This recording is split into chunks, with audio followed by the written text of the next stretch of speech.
Olá, sejam muito bem-vindos. Hoje a gente vai começar a conversar sobre os antieméticos.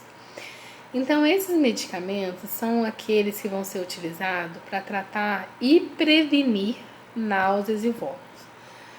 Por que tratar e prevenir?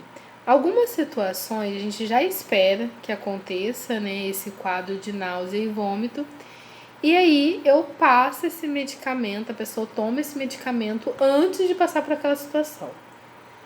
Como, por exemplo, as grávidas, Quando elas relatam que estão acordando com aquele enjoo matinal, eu já passo o medicamento para que ela não chegue a vomitar, não chegue a passar por esse enjoo matinal.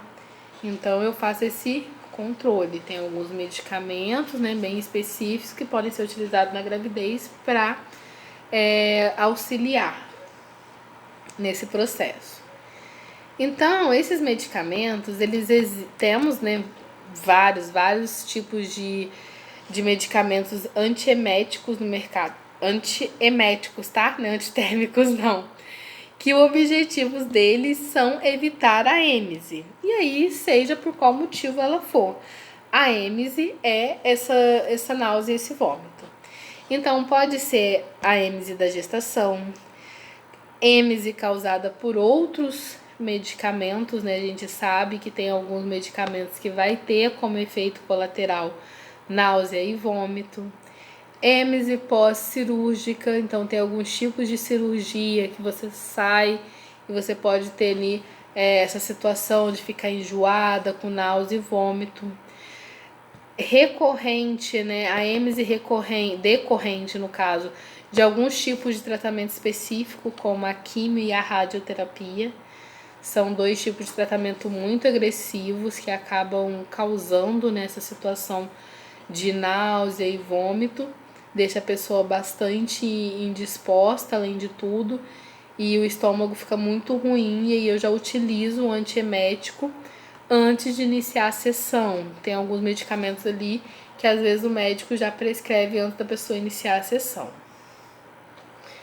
Vamos conhecer então alguns desses nomes, Alguns desses medicamentos que têm como função aí auxiliar nesse processo antiemético. Aí eu trouxe aqui em destaque os principais nomes, como o Vonal e o Dramin, por exemplo, Eu acho que todo mundo já ouviu falar do Dramin em algum momento da vida. O Dramin, ele é a base do dimenidrinato, E ele vai ter uma mistura, ele não vai ser o dimenidrinato puro. Temos o Vonal, que é a ondazetrona, e aí a gente tem outros nomes, como a hidroxizina, a buclizina, e eu vou até falar alguns outros nomes aqui, que é alguns outros que vocês também já devem ter ouvido falar, como o nosso querido bromoprida, nosso querido Plasil, que é a base dele, do Plasil, é o metoclopramida, muito utilizado aí no hospital, Se você chega enjoado dentro do hospital, a gente muitas vezes tiver com quadro de náusea e vômito, vai passar o Plasil na veia, É bem comum. A domperidona, aqui também, bem comum a utilização dela junto com alguns medicamentos para auxiliar nesse processo daquele medicamento que já é comum causar náusea e vômito, então eu passo a doperidona ou a bromoprida para auxiliar, a pessoa não passar para essa situação. A ciclizina, eu acho, ciclizina e meciclizina, eu falei delas, não lembro. Não sei se eu repeti, desculpa. Então, eu acho que os mais famosos aqui são esses que eu destaquei, que eu acabei trazendo na caixinha, Plasil, bromoprida, doperidona, o Dramin. Se vocês conhecerem algum outro, podem falar aí, Participem, podem me contar algum outro que vocês conheçam que não esteja aqui. Aí vocês podem falar tanto o composto como o nome comercial, como por exemplo, Plasil e Dramin são nomes comerciais, E acredito que vocês estão reparando ali a composição agora, que o Plasil é o metoclopramida, está reparando isso agora, porque acaba que a gente fica conhecendo mais pelo nome comercial.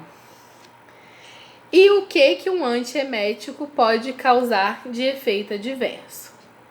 Como todo medicamento, os antieméticos eles podem ali levar a algumas situações de efeito adverso. Acho que o mais comum de todos esses é a diminuição da pressão arterial. Diminui, dá uma quedinha na pressão. Não é que isso seja comum, tá? Não é que você vai tomar e vai ser comum você ter uma queda da sua pressão. Mas dessa lista aqui, o mais comum com certeza é isso. E é por isso que vem um outro efeito adverso que pode acontecer, que é o desmaio e a sonolência e o desmaio, que pode acontecer inclusive por conta dessa queda de pressão. Mas além da queda de pressão, pode acontecer convulsões, pode acontecer quadro de alucinações, o desmaio, seja por conta da queda da pressão, ou seja como efeito adverso direto desse medicamento, quadros de ansiedade. E aí tem essa outra listinha aqui que eu destaco: o sono e vertigem. Ou você fica com muito sono que você dorme, ou mesmo toma o Dramin, não só para não enjoar, mas para dormir na viagem. E quando você não consegue dormir, você fica com uma vertigem, a cabeça pesada, que você fica bocejando, mas não consegue dormir. Acontece também. Agitação pode acontecer, esse quadro contrário, né? Em vez de vir a sonolência, eu ter essa agitação, querer conversar, ficar agitada. Assim como, né, além eu falei da dor de cabeça já, eu posso ter o quadro de insônia. Então, assim, em vez dele me relaxar e causar essa sonolência, eu acabar ficando agitada e com insônia. Eu coloquei aqui em destaque, né, essa atenção, que é muito importante eu conversar com o meu cliente, porque a maioria dos antieméticos, a gente falou dos principais nomes ali, a maioria deles provocam um quadro de sonolência. Então é importante eu conversar isso com o meu cliente, eu deixar isso claro, que é um efeito, digamos assim, comum. Hoje em dia não, né? Já tem um tempo. Deixa eu beber um pouquinho de água aqui. Desculpa, mas assim, já tem um tempo que a gente tem o Dramin que não dá sono, né? Mas, na verdade, mesmo sendo esse Dramin que não dá sono, muitas pessoas relatam esse efeito adverso da sonolência quando toma ele. Porque é uma questão da composição, das ligações mesmo. Então, é importante eu ser bem sincero com o meu cliente dessa possibilidade, né, do sono. Olha, esse medicamento causa muito sono gestante. Vamos colocar gestante.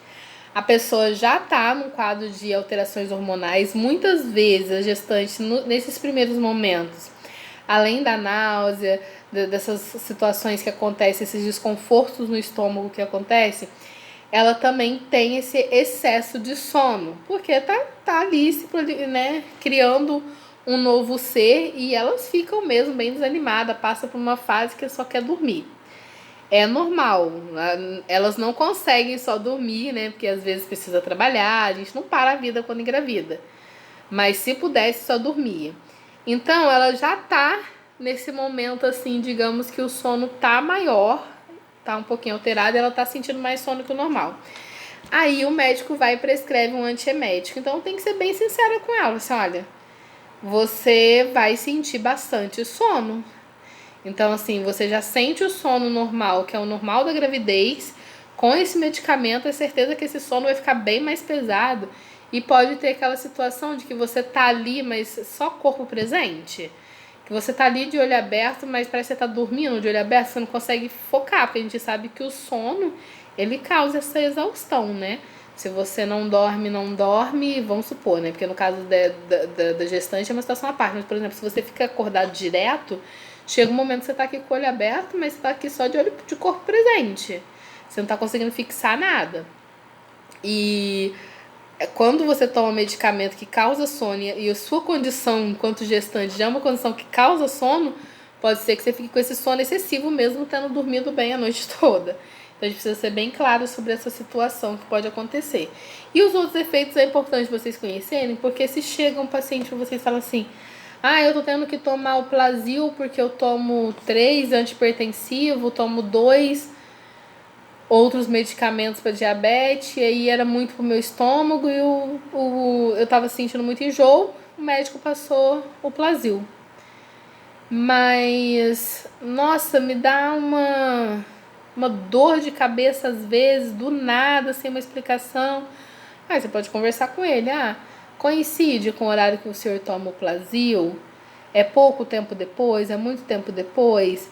Porque pode ser um efeito colateral do Plasil, que ele pode dar dor de cabeça, mas também pode ser um efeito colateral de algum outro medicamento do senhor.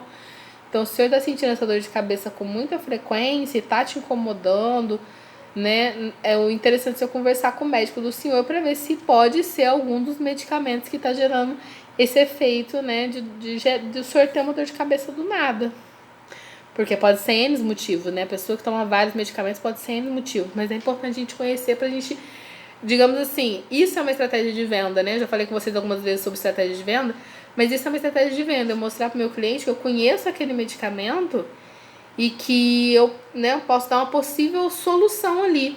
Porque até então, até ele conversar comigo, ele achava que ele tinha dor de cabeça do nada.